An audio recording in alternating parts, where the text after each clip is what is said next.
par vous dire Assalamu alaikum, que la paix soit sur vous tous. Et je vais vous présenter donc Moïse le musulman, ou la vision musulmane de Moïse. Pour nous, Moïse, Jésus font partie de cette lignée de prophètes que Dieu a voulu envoyer à l'humanité pour la guider vers le paradis. Pour l'islam, Moïse est l'un des pôles de la prophétie. Il s'inscrit comme l'interlocuteur privilégié de Dieu dans la lignée des prophètes fondateurs. Il a été d'ailleurs cité plus que tous les autres prophètes dans le Coran. 136 fois le mot de Moïse apparaît dans le Coran, plus que Jésus qui a été cité 64 fois, Abraham qui a été cité 64 fois et Jésus 26 fois. Donc le Coran nous a raconté les histoires de plusieurs prophètes, 25 parmi les milliers de prophètes que Dieu a envoyés, des prophètes et des messagers, faisant la différence entre prophète et messager. Dans le dogme islamique, le prophète c'est celui qui a reçu un message sans recevoir la mission de le transmettre, et un messager c'est celui qui a reçu un message avec la mission de le transmettre.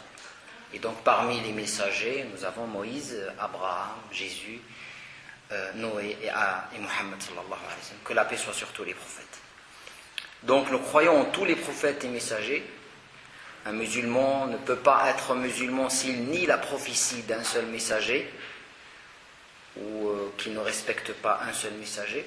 D'ailleurs le Coran nous le dit clairement: nous t'avons fait une révélation comme celle que nous fîmes à Noé et aux prophètes après lui.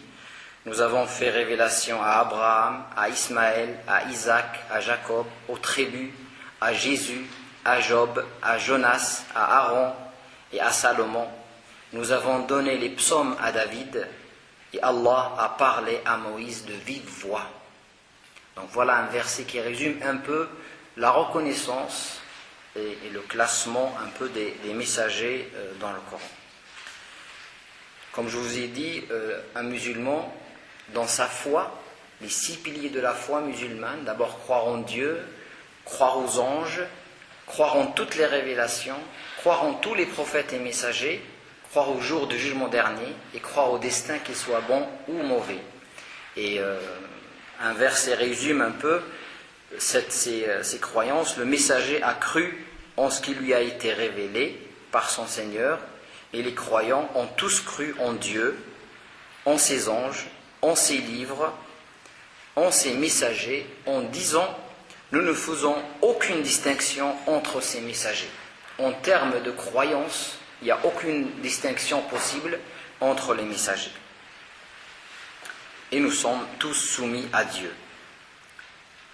Donc le messager de l'islam disait souvent, quand il parlait de Moïse, mon frère Moïse. Cette fraternité dans la mission, cette fraternité humaine d'abord, et après la fraternité dans la mission, parce que le Coran, comme la Torah, comme l'Évangile, ont la même source qui est la source divine. Quand il a subi une fois une remarque d'une personne qui l'a tellement touché, qu'est-ce qu'il a dit? Il dit qu'Allah soit bon envers Moïse, que Dieu soit bon envers Moïse. Il a subi plus de préjudice que cela, et il fit preuve de patience. Donc je suis sur la même voie de Moïse, la voie de la patience.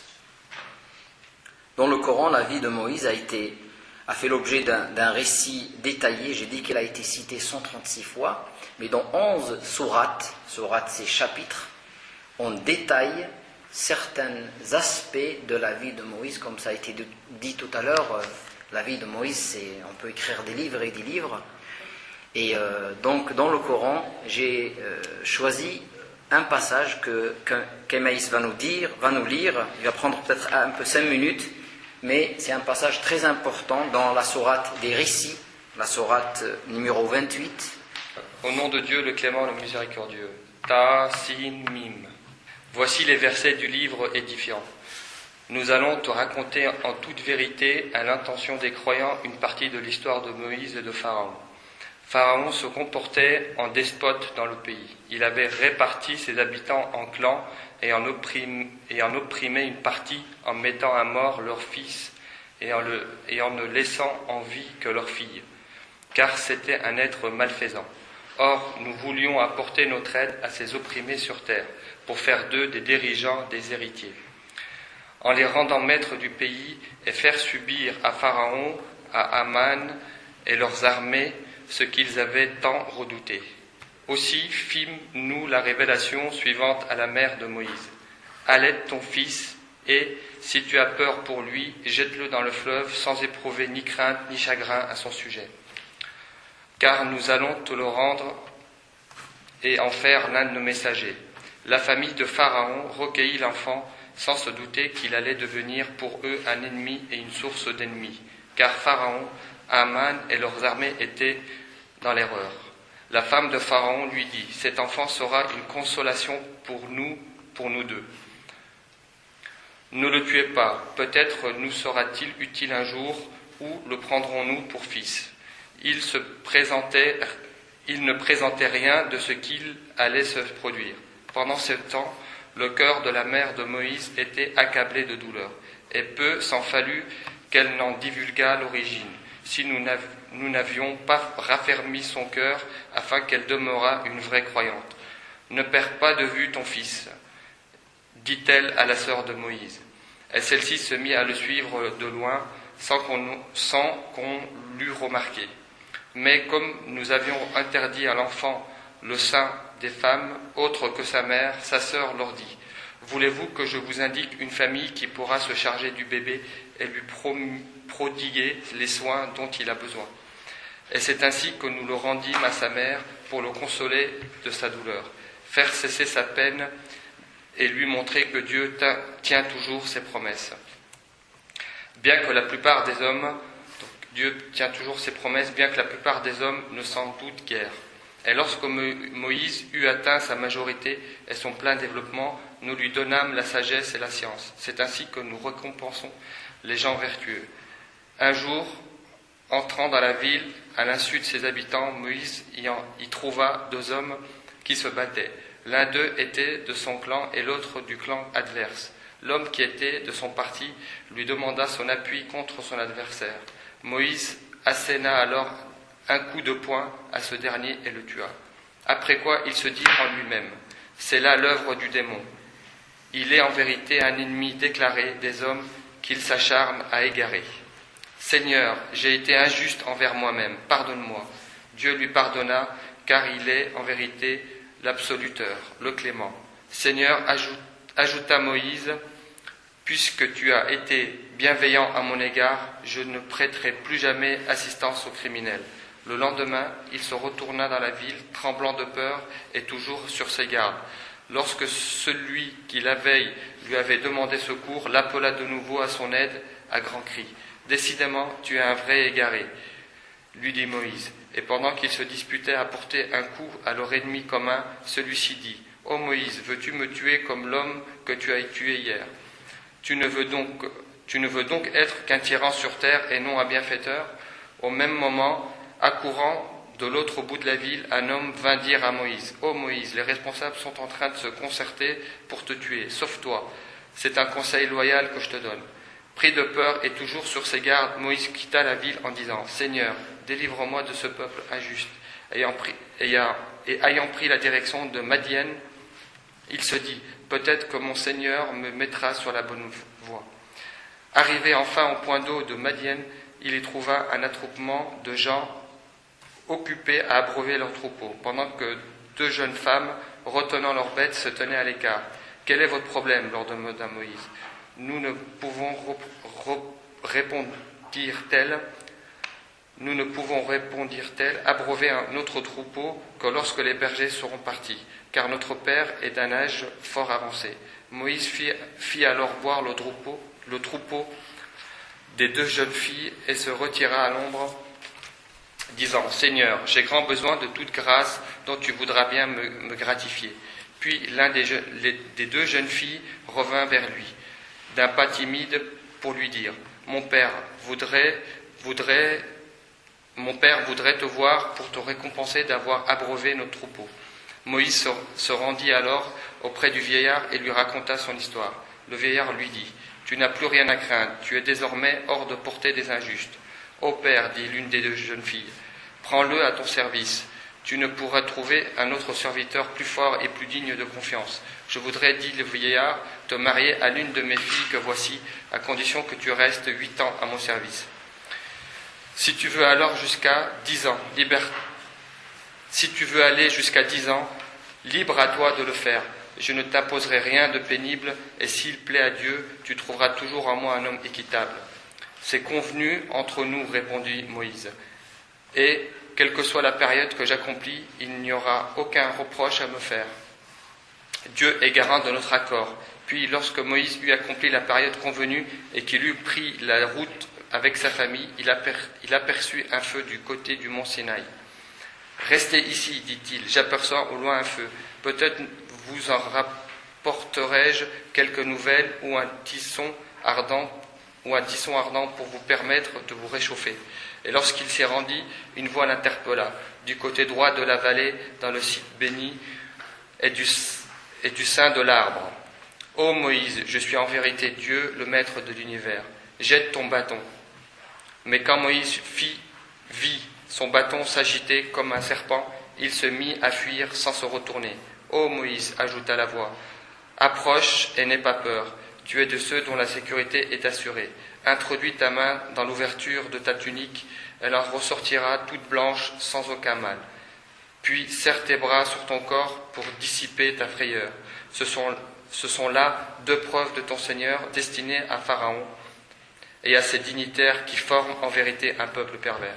Seigneur, dit Moïse, j'ai tué l'un des leurs et je crains qu'il ne me mette à mort. Mon frère Aaron est plus éloquent que moi.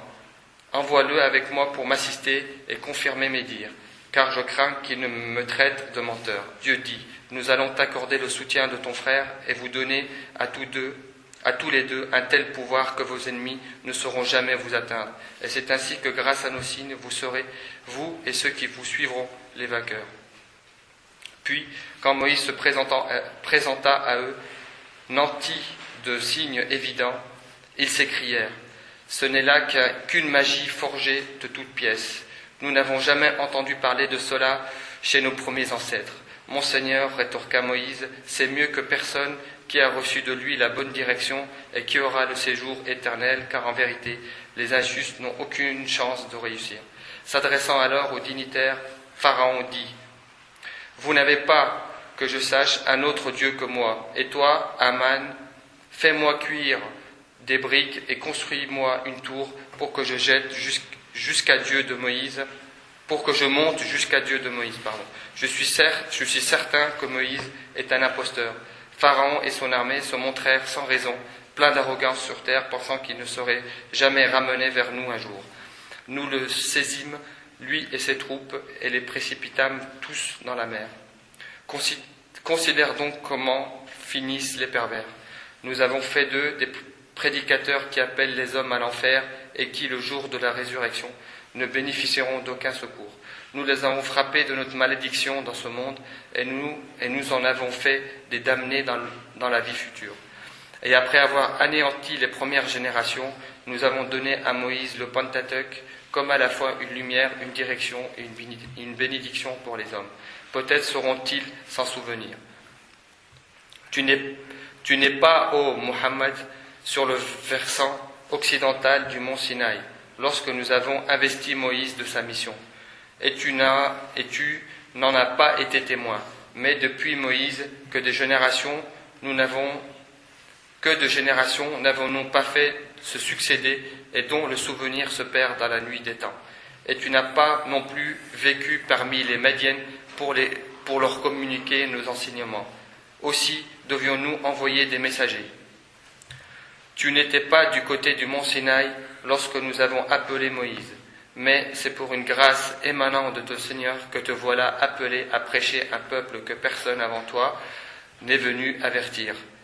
Peut-être sauront-ils s'en souvenir. Merci. Donc après ce texte, qui est le texte le plus détaillé, qui résume la vie de Moïse, mais il y en a d'autres qui parlent de Moïse. Moïse fait partie des 5 messagers de Dieu qu'on appelle les gens de la détermination, que j'ai cités tout à l'heure, Noé, Abraham, Moïse, Jésus et Mohammed, que la paix soit sur tous les prophètes. Ces mêmes messagers ont subi tous l'exode et l'exil, ont été tous bergers, comme nous le dit le prophète. Chaque messager de Dieu était berger. La Torah pour nous c'est une guidance, c'est ce que Dieu nous dit dans le Coran, l'évangile, la Torah, les écritures que Dieu a envoyées à l'humanité, c'est une guidance. Grâce au texte et à la raison, l'être humain peut trouver son chemin vers Dieu. Dieu nous dit, qui a fait descendre le livre que Moïse a apporté comme lumière et guide pour les hommes, dit, c'est Dieu. Ce qui est dans la Torah et dans l'évangile, pour nous, c'est une source, c'est une richesse. Certes, le Coran ne rentre pas dans les détails. On trouve beaucoup de détails sur la vie de Moïse, des noms, des prénoms, que le Coran ne donne pas du tout. Vous avez vu que le Coran n'a pas donné le nom de la sœur de Moïse, ni le nom de sa maman, ni le Coran reste quand même à un niveau, il ne rentre pas trop dans les détails. Moïse, pour nous musulmans, a une place de choix auprès de Dieu. Le messager de l'islam nous dit, un jour il dit à ses compagnons, ne me préférez pas à Moïse, car les hommes périront foudroyés à la fin des temps. Je serai le premier, la résurrection, je serai le premier à reprendre conscience, et je verrai Moïse saisissant un pied du trône, le trône de Dieu. Or, je ne sais pas s'il s'est réveillé avant moi, ou s'il a été épargné par le foudroiement, la fin du monde, l'ayant déjà subi sur la montagne. Moïse a été déjà foudroyé, que je vais citer tout à l'heure, et donc il sera, la résurrection de Moïse se fera peut-être avant même toute l'humanité. Donc Moïse a eu l'avantage de parler de vive voix à Dieu. C'est un avantage qu'aucun autre prophète, aucun autre messager a eu. Et Dieu parla de vive voix à Moïse, nous dit le Coran. Et quand Moïse a parlé à Dieu, Moïse a voulu aller plus loin. D'ailleurs, on le voit dans la discussion, dans les paroles, dans l'échange qui a eu lieu entre Dieu et Moïse. Moïse se permet d'allonger ses phrases pour répondre à Dieu. Il trouvait tellement cette discussion un honneur pour lui. Il allongeait ses phrases. Et à un moment donné, Moïse demande à Dieu, j'aimerais bien te voir.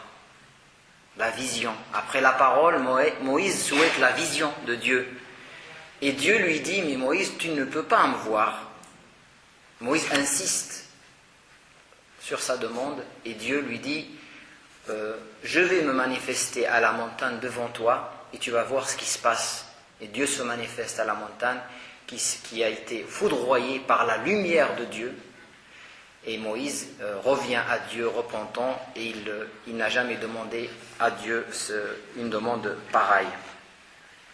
Il avait une confiance, je prends quelques aspects de la vie de Moïse, il avait une confiance totale en Dieu.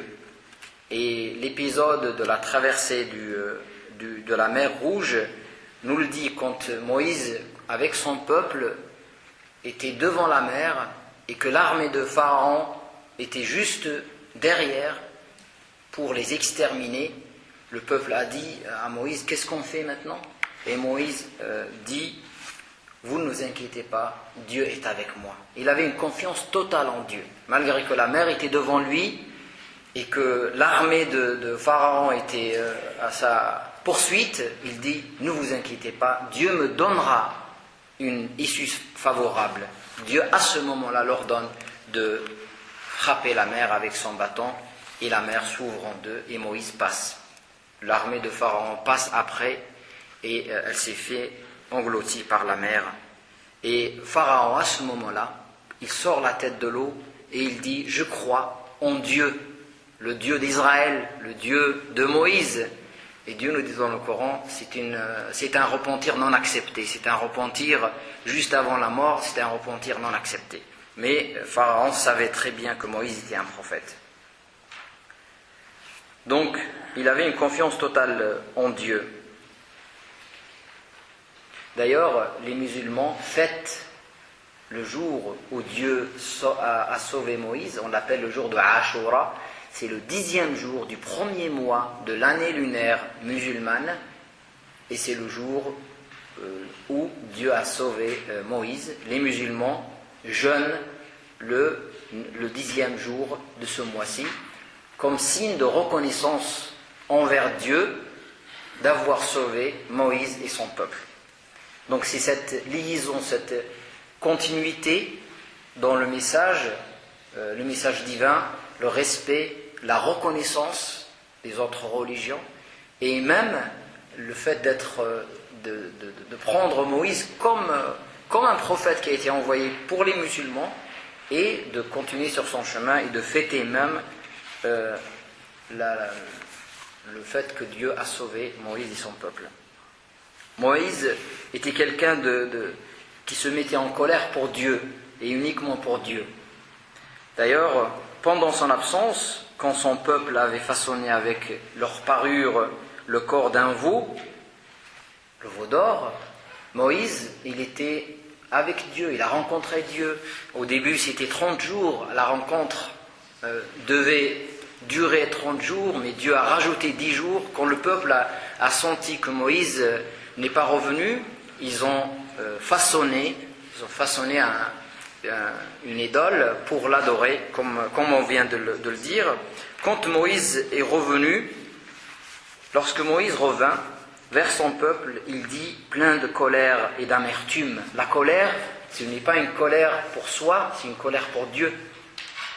Quelle conduite lamentable a été la vôtre pendant mon absence. Vous n'aurez pas dû faire ça, vous auriez dû m'attendre. Puis, jetant les tables, il attrapa par les cheveux son frère Aaron, prophète comme lui, et se mit à le tirer vers lui. Et Aaron dit, ô fils de ma mère, s'écria Aaron, ces gens-là ont profité de ma faiblesse et ont failli me tuer. Ne réjouis donc pas à mes dépens nos adversaires, ils ne me rangent pas parmi les pervers. Donc Aaron a eu une attitude de sagesse. Et il s'est dit, au lieu de diviser les fils d'Israël, je vais attendre le retour de Moïse. Au moins je vais les garder unis en attendant le retour de Moïse qui va se charger de les guider vers le droit chemin et de leur montrer que les divinités ou le veau d'or n'était pas Dieu. Et donc c'est une sagesse. Mais remarquez comment Moïse a réagi, cette colère qui était une colère légitime, une colère pour Dieu et non pas une colère pour soi. Seigneur, dit Moïse, pardonne-moi ainsi qu'à mon frère, reçois-nous au sein de ta miséricorde.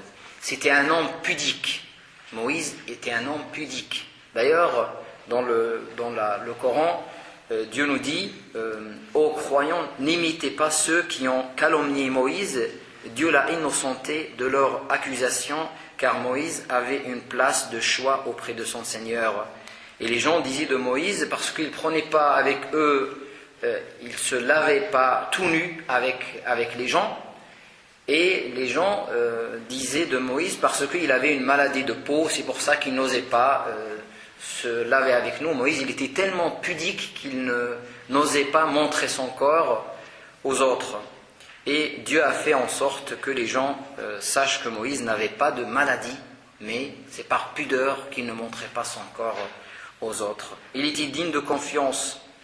D'ailleurs, on le remarque quand les deux jeunes filles, dans le Coran c'est 2 jeunes filles, non pas 7, 2 jeunes filles qui sont venues le voir, et l'une d'elles est revenue le chercher, Moïse, même en lui parlant, il était pudique en lui parlant, il ne la regardait pas directement, et elle l'a dit à son père, elle dit à son père, ô mon père, prends-le à ton service, tu ne pourrais trouver un autre serviteur plus fort, elle a vu sa force, et plus digne de confiance, c'est par rapport à son comportement avec elle, par rapport à son attitude avec elle, elle a conclu que c'était un homme digne de confiance. C'était un homme juste, repentant et reconnaissant envers Dieu. On le voit énormément dans le Coran. Sa position par rapport à l'homme de son peuple, de son propre peuple. La deuxième nuit, quand il est revenu, il voulait aussi s'en prendre à l'homme qui était de son propre peuple, mais qui était injuste. Moïse s'est rendu compte qu'il avait fait une erreur parce qu'il ne l'a pas tué. Pour nous musulmans, Moïse n'a pas tué la personne il n'a pas voulu, l'Égyptien, il n'a pas voulu le tuer, mais il lui a donné un coup, mais le coup lui était fatal. Et c'était pas un meurtre, mais il l'a tué par erreur. Et tout de suite après, il a su que c'est Satan, c'est le démon qui l'a poussé vers cette action de colère, parce que c'était une colère juste aussi, par justice, et qui a tué cet homme par colère, et il s'est repenti à Dieu immédiatement. Moïse était quelqu'un de reconnaissant, il reconnaissait ses erreurs et reconnaissant envers Dieu. Il n'a pas accepté que les 2 filles bergères de Chouaïb, du prophète, du monsieur, de ce vieil homme qui l'a accueilli, attendent que les hommes finissent. Donc il a tout de suite agi. C'était un homme positif dans sa vie.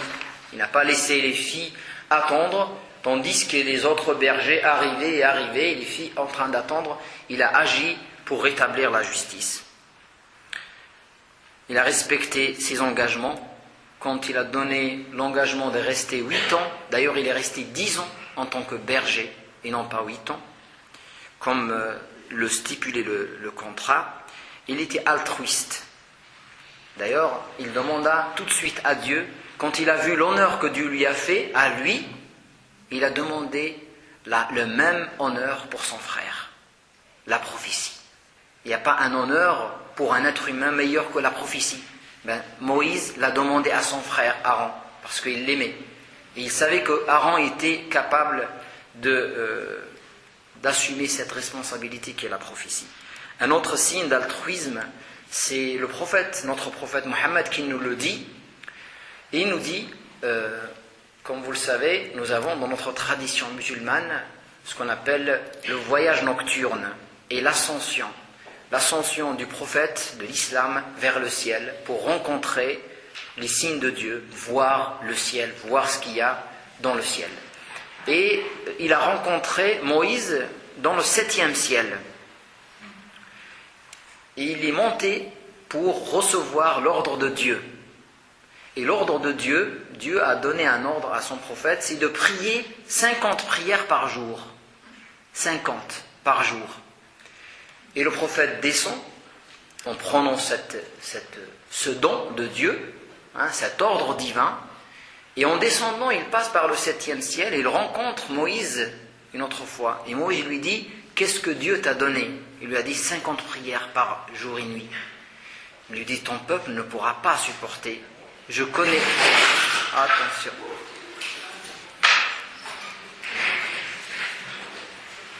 Il n'a pas supporté, 50 manteaux, ça c'est insupportable. Donc il lui dit, ton peuple ne pourra pas supporter 50 prières. Remonte voir ton Seigneur pour lui demander d'alléger. Et le prophète remonte. Au lieu de 50, il a eu 25. Et Moïse lui dit une deuxième fois, non, ton peuple ne supportera pas 25. Remonte vers ton Seigneur pour lui demander d'alléger. Il remonte encore, c'est 10 par jour et nuit. Il lui dit non, ils ne supporteront pas 10, remonte. Et le prophète lui dit 5. Et Moïse lui dit non, ils ne supporteront pas 5 par jour. Remonte vers ton Seigneur pour lui demander d'alléger. Et là le prophète dit, j'ai tellement fait des allers-retours et j'ai honte de demander à Dieu encore de m'alléger. Et ils resteront 5 et dans la récompense 50. Dieu récompense pour une bonne action par 10 bonnes actions. Et je termine par cette histoire. Excusez-moi, l'imam Al-Khalaf, de mon ignorance, mais je voudrais savoir si dans le Coran il y a des passages de la Bible. Par exemple, Moïse, à l'origine, ça a donc été dans la Bible. Oui. Et alors, comment, dans le Coran, vous avez repris des passages, je veux dire pour Abraham, etc., Ce n'est pas tout à fait des passages complets de la Bible, c'est-à-dire que nous considérons que celui qui a révélé la Torah, celui qui a révélé l'Évangile, celui qui a révélé le Coran, c'est le même, c'est Dieu. Ça provient de la même source. Dans le Coran, Dieu nous raconte les histoires des autres prophètes, l'histoire de Moïse, l'histoire d'Abraham, d'une manière qui est pour nous la manière la plus véridique, d'accord ? Même si le Coran ne contredit généralement pas ce qui a été dit dans la Bible. Généralement, on retrouve, il y a quelques détails. Voilà, bien la Bible, oui. Voilà, donc il y a généralement les histoires des prophètes, ça ressemble. Le Coran insiste beaucoup sur les leçons à tirer de ces histoires-là, pas sur certains détails. Mais le prophète nous dit, si vous trouvez des détails qui sont dans la Bible, chez les chrétiens ou chez les juifs, et qui ne contredisent pas directement la foi musulmane, vous pouvez les prendre sans aucun problème. Donc vous allez trouver énormément de livres écrits par des musulmans, des savants musulmans, qui reprennent ce qu'il y a dans la Bible, ce qu'il y a dans l'Évangile sur les histoires des prophètes. Merci pour la question. Françoise. Je voudrais comprendre ce que vous appelez croire au destin, bon ou mauvais. C'est l'un des 6 piliers, le 6e pilier de la foi musulmane. Croire au destin, c'est croire que que Dieu gère l'univers, que Dieu a créé l'univers et il ne l'a jamais abandonné, et qu'à chaque instant, Dieu est là pour être avec nous, pour commander cet univers et ne pas l'être humain. Il participe activement. Rien ne se passe dans la vie de l'être humain sans la décision de Dieu. On parle du libre arbitre. L'homme a dans sa vie le choix sur certains domaines et il subit d'autres choses. Nous n'avons pas choisi notre lieu de naissance, nous n'avons pas choisi nos parents, nous n'avons pas choisi beaucoup de choses dans notre vie. C'est Dieu qui choisit pour nous. Nous n'allons pas choisir l'heure de notre mort, c'est Dieu qui décide. Donc, voilà, on a le libre ou le mal.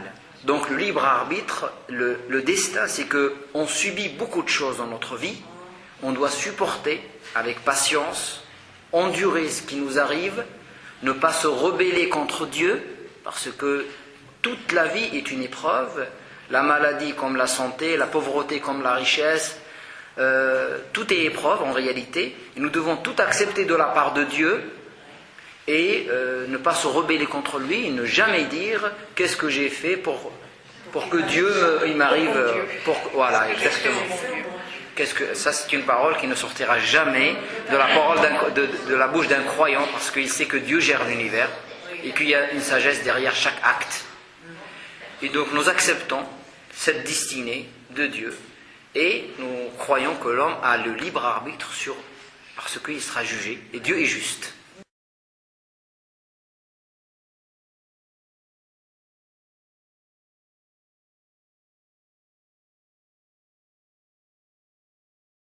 Je commence.